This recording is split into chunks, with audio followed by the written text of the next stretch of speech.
Recent എനിക്കൊരു വലിയൊരു issue വന്നു. ഞാൻ അതിൽ പോലും അതിനകത്തും ഞാൻ കണ്ടു, ഞാൻ അത് വിറ്റ് കാശാക്കാൻ നടക്കുകയാണ്, ഞാൻ അതിന് വേണ്ടി പൈസ നടക്കാൻ, ഞാൻ അതിന്റെ പേരിൽ വാ തുറന്നിട്ടില്ല. Hello guys, welcome back to my channel. ജാസ്മിനും ഗബ്രിയും സെപ്പറേറ്റ് ആയതിനെ കുറിച്ച് കുറച്ച് കാര്യങ്ങൾ ജാസ്മിൻ പറയുന്നുണ്ട്. കൂടാതെ ജാസ്മിൻ ചെയ്ത ഗ്ലൂട്ടാത്തയോന്റെ ഒരു പെയ്ഡ് പ്രൊമോഷൻ ഫേക്ക് ആണെന്ന് ഒരു പെൺകുട്ടി പറയുന്നുണ്ട്. ഇതൊക്കെയാണ് നമ്മൾ ഇന്ന് നോക്കാൻ പോകുന്നത്. വീഡിയോയിലേക്ക് പോകുന്നതിന് മുമ്പ് മറക്കാതെ ഈ ചാനൽ സബ്സ്ക്രൈബ് ചെയ്യുക. നമുക്ക് വീഡിയോയിലേക്ക് പോകാം. എന്റെ റീസെന്റ് എനിക്കൊരു വലിയൊരു ഇഷ്യൂ വന്നു. ഞാൻ അതിൽ പോലും അതിനകത്തും ഞാൻ കണ്ടു, ഞാൻ അത് വിറ്റ് കാശാക്കാൻ നടക്കുകയാണ്, ഞാൻ അതിന് വേണ്ടി പൈസ നടക്കാൻ, ഞാൻ അതിന്റെ പേരിൽ വാ തുറന്നിട്ടില്ല. എനിക്ക് താല്പര്യമില്ല, എനിക്ക് ഒരു ഇൻട്രസ്റ്റും ഇല്ലാതെ ഞാൻ പൊക്കോണ്ടിരിക്കുന്ന ഒരാളാണ്. എനിക്ക് ജാസ്മിൻ ഇവിടെ പറയുന്നത് എന്താണെന്ന് വെച്ചിട്ടുണ്ടെങ്കിൽ, പേഴ്സണൽ കാര്യങ്ങൾ പബ്ലിക്കിലേക്ക് ഇട്ടുകൊടുത്തിട്ട് പബ്ലിക് വിചാരണ ഏറ്റുവാങ്ങാനായിട്ട് തയ്യാറല്ല. അതുകൊണ്ട് തന്റെ പേഴ്സണൽ കാര്യങ്ങളൊന്നും ഇപ്പൊ പബ്ലിക്കിലേക്ക് പറയാറില്ലെന്നാണ് ജാസ്മിൻ പറയുന്നത്. റീസെന്റ് ജാസ്മിൻ ഒരു ഇഷ്യൂ ഉണ്ടായി, അത് ഗബ്രിയുടെ ഇഷ്യൂ ആണ്.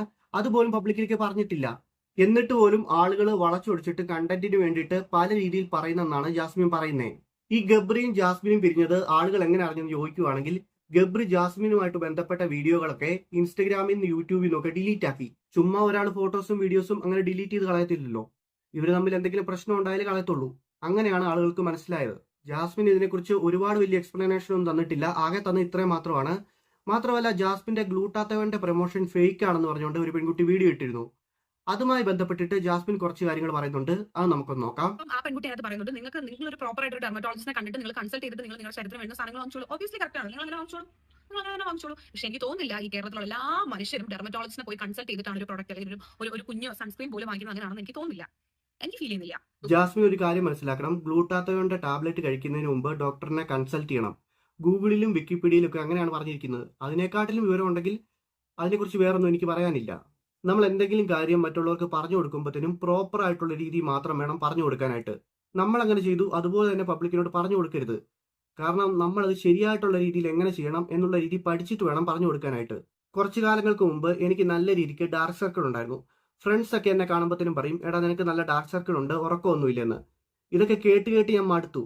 എന്നിട്ട് അവസാനം ഞാൻ തീരുമാനിച്ചു ഡീപ്പായിട്ട് പീൽ ചെയ്യാന്ന്. ഞാൻ കോട്ടയത്തെല്ലാം പോയി അന്വേഷിച്ചു, അവിടെ ഡീപ്പായിട്ട് പീൽ ചെയ്യുന്ന സ്ഥലമുണ്ടോന്ന്. പക്ഷെ അവിടെ ഒന്നുമില്ല. അവിടെ എല്ലാം ചെയ്യുന്നത് ഗ്ലൈക്കോളിക് ആസിഡ് പീലാണ്. അതായത് 20%, 30% ഒക്കെയാണ് അവിടെ ചെയ്യുന്നത്. അതൊന്നും ചെയ്തിട്ട് കാര്യമില്ല. കാരണം ഡീപ്പായിട്ടുള്ള രീതി പോകണം. എനിക്ക് നല്ല രീതിയിൽ ഡാർക്ക് സർക്കിൾ ഉണ്ടായിരുന്നു, ഇപ്പോഴും ഉണ്ട്. പക്ഷെ നേരത്തെ നല്ല രീതിക്ക് ഉണ്ടായിരുന്നു. ഞാൻ എറണാകുളത്തും കുറച്ച് സ്ഥലത്തൊക്കെ പോയി ചോദിച്ചു, എന്നിട്ട് അവിടെ ഒന്നും ഡീപ്പ് പീലില്ല. ഞാൻ എന്ത് ചെയ്യുന്നു വെച്ചിട്ടുണ്ടെങ്കിൽ, ഇന്ത്യ മാർട്ട് വഴി TC ഓർഡർ ചെയ്തു, ടെട്രാക്ലോറിക് ആസിഡ്. ഏകദേശം 8 ദിവസം 9 ദിവസം കൊണ്ട് അത് വന്നു. അതിനുശേഷം ഞാൻ ഫേസിലെല്ലാം അപ്ലൈ ചെയ്തു. ഞാൻ ആദ്യമേ അണ്ടറയിലാണ് അപ്ലൈ ചെയ്തത്. അണ്ടറയിൽ അപ്ലൈ ചെയ്തപ്പോഴത്തേനും ബാക്കി കുറേ സൊല്യൂഷൻ ഇരിക്കുവാണ്. എന്നിട്ട് ഞാൻ തീരുമാനിച്ചു മുഴുവൻ തേക്കാന്ന്. എൻ്റെ സ്കിന്ന് ചാര കളറിലായി ഫുള്ള്. അതായത് അതിൻ്റെ ഒരു നോർമൽ ഇഫക്റ്റ് ആണ്. കാരണം നമ്മൾ അത് തേച്ച് കഴിയുമ്പോഴത്തേനും നമ്മുടെ സ്കിന്ന് ചാര കളറിലാവും. പിന്നെ ഞാൻ ഗൂഗിളിലൊക്കെ സെർച്ച് ചെയ്തു എത്ര നേരം കഴിഞ്ഞിട്ടാണ് ഇത് കഴുകി കളയേണ്ടതെന്ന്. 6 മണിക്കൂറെന്ന് കണ്ടു. ഞാൻ 6 മണിക്കൂർ കഴിഞ്ഞപ്പോഴത്തേനും മുഖം കഴുകി. അതിനുശേഷം ഞാൻ സൺസ്ക്രീനും മോയ്സ്ചറൈസറും തേച്ചു. ഏകദേശം 3-4 ദിവസമൊക്കെ ആയപ്പോഴത്തേനും പീലിംഗ് തുടങ്ങാൻ തുടങ്ങി. എൻ്റെ മുഖത്ത് പൊളിയാൻ തുടങ്ങി. മാത്രമല്ല, മുഖത്ത് ചില ഭാഗങ്ങളിലൊക്കെ ഒരു പഴുപ്പ് പോലെ ലിക്വിഡ് വരുക. എനിക്ക് നല്ല പേടിയായി. കാരണം വീട്ടിൽ പറയാനും പറ്റത്തില്ല. വീട്ടിൽ പറഞ്ഞത് ഇത് നോർമലായിട്ട് എല്ലാവരും യൂസ് ചെയ്യുന്നതാണ്. സത്യം പറഞ്ഞാൽ ഇത് ഡോക്ടറാണ് ചെയ്യുന്നത്, വീട്ടിൽ വന്നിട്ട് ഇത് പരീക്ഷിച്ച് നോക്കിയതാണെന്ന് വീട്ടിൽ പറയുവാണെങ്കിൽ നല്ല വഴക്ക് വെക്കും. അതുകൊണ്ട് ഞാൻ പറഞ്ഞില്ല. എൻ്റെ മുഖത്തൂടെ നല്ല രീതിക്ക് ലിക്വിഡ് ഒഴുകാൻ തുടങ്ങി. എനിക്ക് നല്ല പേടിയായി. ഞാൻ ഹോസ്പിറ്റലിൽ പോയി. ഡോക്ടറൊക്കെ എന്നെ നല്ലപോലെ വഴക്ക് പറഞ്ഞു. കാരണം ഇതെന്തിനാണ് ഒറ്റയ്ക്ക് ചെയ്യുന്നതൊക്കെ പറഞ്ഞിട്ട്. എന്നിട്ട് എനിക്ക് അവിടെ നിന്ന് തന്നത് കലാമിക് ലോഷനും തന്നു, കുറച്ച് ടാബ്ലറ്റും തന്നു. കൂടാതെ എന്നോട് പറഞ്ഞു സൺസ്ക്രീനും മോയ്സ്ചറൈസറും നല്ലപോലെ യൂസ് ചെയ്യണം. അങ്ങനെ 1-2 ആഴ്ച അങ്ങനെ പോയി. എൻ്റെ മുഖം നല്ല രീതിക്ക് ഡാമേജ് ആയി. ഇപ്പോഴും മാറിയിട്ടില്ല. കാരണം ഇപ്പോഴും എൻ്റെ മുഖത്ത് നോക്കിയാൽ അറിയാം അതിൻ്റെ ഡാമേജ്. കാരണം ആദ്യം എൻ്റെ മുഖത്തുണ്ടായിരുന്ന നല്ല രീതിയിലുള്ള സ്കിന്നല്ല പിന്നെ എൻ്റെ മുഖത്ത് വന്നത്. അതായത് നല്ല രീതിക്ക് പിമ്പിൾ വരുന്നുണ്ട്, ഇപ്പോഴും വന്നുകൊണ്ടിരിക്കുന്നുണ്ട് പിമ്പിള്. കാരണം കെമിക്കലാണ് ഞാൻ യൂസ് ചെയ്തത്. ആ കെമിക്കലിന്റെ ഇഫക്റ്റ് ആണ്. ഇപ്പോഴും നല്ല രീതിക്ക് പിമ്പിൾ വരാറുണ്ട്. പിമ്പിൾ വരുന്ന എൻ്റെ മുഖത്ത് നിൽക്കുന്നേ ഇല്ല. അതുകൊണ്ടൊക്കെ തന്നെ മുഖത്ത് എന്തെങ്കിലും ചെയ്യുമ്പോൾ ശ്രദ്ധിച്ചു വേണം. DPയിൽ എന്ന് പറയുമ്പോഴത്തേനും ഫിനോളും ഉണ്ട്, TC ഉണ്ട്. ഫിനോൾ യൂസ് ചെയ്തിട്ടുണ്ടെങ്കിൽ അതിന്റെ ഫോട്ടോസ് ഒക്കെ നിങ്ങൾക്ക് ഗൂഗിളിൽ നോക്കിയാൽ കാണാം. സഹിക്കത്തില്ല. കാരണം അമ്മാതിരിയാണ് മുഖമാകുന്നത്. മാസ്ക് പോലെയൊക്കെ പറിച്ചെടുക്കുവാണ് സ്കിന്ന്. പിന്നെ മറ്റൊരു കാര്യം പറയുവാണെങ്കിൽ, ജാസ്മിൻ കാണിച്ച ക്യാപ്സൂള് ഉടായിപ്പാണോ? ഒരിക്കലും അത് ഉടായിപ്പല്ല. കാരണം കുറെ കാലം കഴിക്കണം. ഇപ്പൊ ജാസ്മിൻ കഴിച്ച അതേ ടാബ്ലറ്റ് നിങ്ങൾ കഴിച്ചിട്ട് നിങ്ങൾക്ക് മാറ്റം ഉണ്ടാവണമെന്നില്ല. കാരണം ജാസ്മിന്റെ സ്കിൻ ടൈപ്പും നിങ്ങളുടെ സ്കിൻ ടൈപ്പും വേറെയാണ്. അതുകൊണ്ടാണ് പറയുന്നത് ഡെർമറ്റോളജിസ്റ്റിനെ പോയി കണ്ടിട്ട് വേണം ഇതൊക്കെ കഴിക്കാമെന്ന്. ഡെർമറ്റോളജിസ്റ്റ് നിങ്ങളുടെ സ്കിന്നിന് വേണ്ടത് നിങ്ങൾക്ക് പ്രിഫർ ചെയ്യും. പിന്നെ അത് യൂസ് ചെയ്തെന്ന് ഓർത്തോണ്ട് വെളുത്തിട്ട് പാർത്തൊന്നുമില്ല. അത്യാവശ്യം നിങ്ങളുടെ സ്കിന്ന് ഹെൽത്തി ആവും, കൂടാതെ ഗ്ലോ ഒക്കെ ആവും. അങ്ങനെ വരും, സ്കിന്നിന് നല്ല മാറ്റം ഉണ്ടാവും. പിന്നെ ജാസ്മിന് ഇത് ഉപയോഗിച്ചിട്ട് വെളുത്തെന്നൊക്കെ പറഞ്ഞുകൊണ്ട് കുറെ ഫോട്ടോസ് ഒക്കെ കാണിച്ചിരുന്നു. അത് നല്ല മണ്ടത്തരമായി പോയി.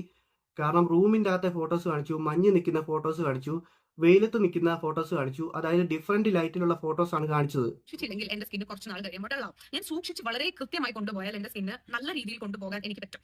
വളരെ വ്യക്തിയാണ് കേട്ടോ. ഇഷ്ടംപോലെ പ്രൊഡക്ട്സുകൾ ഞാൻ യൂസ് ചെയ്യാറുണ്ട്. ഇപ്പം ഒരു പർട്ടിക്കുലർ മോയ്സ്ചറൈസർ മാത്രമായിട്ട് ഞാൻ ഉപയോഗിക്കാറില്ല. ഞാൻ എന്റെ കബോർഡ് നോക്കിയാൽ തന്നെ കാണാം. എന്റെ കയ്യിൽ ഒരു 4-5 മോയ്സ്ചറൈസർ ഉണ്ട്. ഒരു 4 റൂമിന്റെ അകത്ത് ലൈറ്റ് കുറഞ്ഞിട്ട് ഫോട്ടോ എടുക്കുമ്പോൾ നമുക്ക് കിട്ടുന്ന വെളുപ്പല്ല നമ്മൾ പുറത്ത് പോയിട്ട് ഫോട്ടോ എടുക്കുമ്പോൾ കിട്ടുന്നത്. മഞ്ഞിന്റെ അകത്ത് പോയിട്ട് ഫോട്ടോ എടുക്കുമ്പോഴത്തേനും ആ വെളുപ്പല്ല കിട്ടുന്നത്. അതായത് മൂന്ന് ഡിഫറൻസ് ഫോട്ടോസ് ആണ് കിട്ടുന്നത്.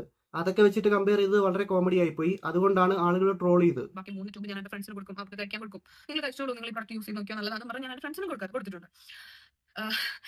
ഈ ഒരു പ്രൊഡക്റ്റ് മാത്രമാണ് ഞാൻ യൂസ് ചെയ്യുന്നതല്ല, ഞാൻ ഒരുപാട് പ്രൊഡക്ട്സുകൾ യൂസ് ചെയ്യാറുണ്ട്. ജാസ്മിൻ പറയുന്നുണ്ട് ആ സമയത്ത് ജാസ്മിൻ ഈ പ്രൊഡക്റ്റ് മാത്രമല്ല യൂസ് ചെയ്തുകൊണ്ടിരുന്നത്, ഇതിനൊപ്പം ഒരുപാട് പ്രൊഡക്റ്റ് മിക്സ് ചെയ്ത് യൂസ് ചെയ്തുകൊണ്ടിരുന്നു. അതെങ്ങനെ ഒരു പ്രൊഡക്റ്റിന്റെ ഗുണമാവും? ഗൈസ്, എന്തൊക്കെയായാലും ജാസ്മിന്റെ ആ വീഡിയോ പാളിപ്പോയിട്ടുണ്ട്.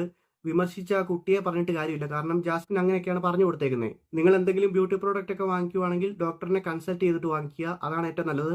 ഗൈസ്, എനിക്ക് ഇത്രയൊക്കെ ഉള്ളൂ പറയാൻ. വീഡിയോ ഇഷ്ടപ്പെട്ടെങ്കിൽ ലൈക്ക് ചെയ്യുക, സബ്സ്ക്രൈബ് ചെയ്യുക.